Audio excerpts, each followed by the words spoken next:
હા, મારું નામ કિરીટભાઈ કશીભાઈ પટેલ છે। હું જંબુસર ભાજપ સંગઠનનો મહામંત્રી છું। હવે હકીકતમાં એવું છે કે અમારા વીજ લાઈન જાય છે, આપણે પાવર ગ્રીડ લાઈન જાય છે। એની અંદર અમને ખેડૂતોને અન્યાય થાય છે ને અમારા આખા હવેલી ટપ્પાને અન્યાય થાય છે।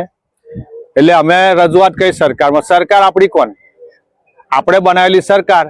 એની અંદર આપણા હાલમાં તો અમે સ્થાનિક માટે ધારાસભ્ય આપણા ડીકે સ્વામી જ આવે। અમે સ્વામીને કીધું કે આપણે આનું કંઈક આપણે કરીએ, રજૂઆત કરીએ ઉપર તો ચાલે। અમારા પ્રમુખ કુલદીપસિંહ યાદવને કીધું કે આપણે ખેડૂતોની હાથે રહેવું પડે ને આપણે ખેડૂતોને ન્યાય આપવા માટે આપણે કંઈક રજૂઆત કરવી પડે। પણ એ લોકો કે અમારે બીજું તો શું કરીએ, આપણે સરકારમાં જોઈન કરીએ, પણ હજુ સુધી કંઈ સરકારનો અમને કંઈ મેસેજ મળ્યો નથી કે એ લોકોએ શું કીધું। મેં કીધું કે આપણે હાથે જઈએ, પણ એ લોકો આજ સુધી એમને હું ઘોડાવી નથી। એટલે મને એવું લાગ્યું કે સરકારમાં જો આપણે આટલી રજૂઆત કરી, મહામંત્રી પદ તરીકે ખેડૂતોની પ્રશ્નને આપણે વાચા આપવાની હોય। સરકાર આપણી છે, આપણે જ બનાવેલી સરકાર છે, અને ખેડૂતોના પ્રશ્નોને વાચા ના આપી શકીએ તો આપણે આ સંગઠનમાં રહેવું ને પદ પર રહેવું આપણી નૈતિક જિમ્મેદારી એવી હોય છે કે એને રાજીનામું આપી દેવું જોઈએ। બસ આટલું માનવું છે મારું। તમે આજે રાજીનામું મૂકી દીધું છે? હા, મૂકી દીધું છે। હું જેતપુર ગયો હતો। અહીંના ખેડૂતો તો આપણે કોઈ હજુ સુધીને કંઈ સળગાયેલું નથી।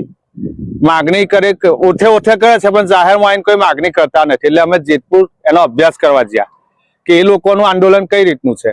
અમે જોયું 11 દિવસથી ખેડૂતો છ ખેડૂતો આંદોલનમાં ભૂખ હડતાલ પર ઉતરેલા છે। એમની બિચારાની આંખો બહાર નીકળી ગયેલી છે। કેટલી માતાઓ છે, બહેનો છે, આ એક ધમધમતા તાપમાં બધી રેલીઓ કરે છે, સ્કૂટી રેલી કરે છે, આ કરે છે, તે કરે છે। બહુ કપરી પરિસ્થિતિ છે। હવે 11 દિવસથી આટલી જો રજૂઆત હોય, ખેડૂત કંઈ વિરોધ કરતો નહીં અને એની રજૂઆત ખાલી સાંભળવા સરકાર આવી તો શકે। હું એમ કહું કે સરકાર એટલું તો કહી શકે કે ભાઈ તમારો પ્રશ્ન શું છે, અમારો શું પ્રશ્ન છે। અમે લાઈન રોકવાના નથી, પણ ખેડૂતને જે કંઈ વળતર મળવાનું હોય તે કંપની મન માની આપણા વળતર આપે, એ તો ખેડૂતને પોસાય ના ને।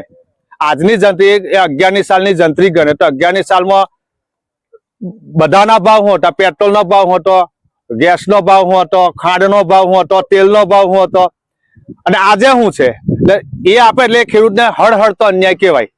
બરાબર છે? તો આજની તારીખનો તમે ભાવ જુઓ, આજની જંત્રીનો ભાવ જુઓ તો હમણાં ન્યાય મળશે। નહીં તો જૂની જંત્રી પ્રમાણે આપશે તો ખેડૂતને તો લોસ ને લોસ જ છે ને, ખેડૂતની મફતિયા જમીન જવાની છે। એટલે એ માટે અમારી લડત છે। અને હું રાજીનામું એટલા માટે આપ્યું છે કે જો મારી પબ્લિકને આપણે ન્યાય ના આપી શકીએ તો રહેવું બેકાર છે। એટલા માટે મેં રાજીનામું આપી દીધું છે।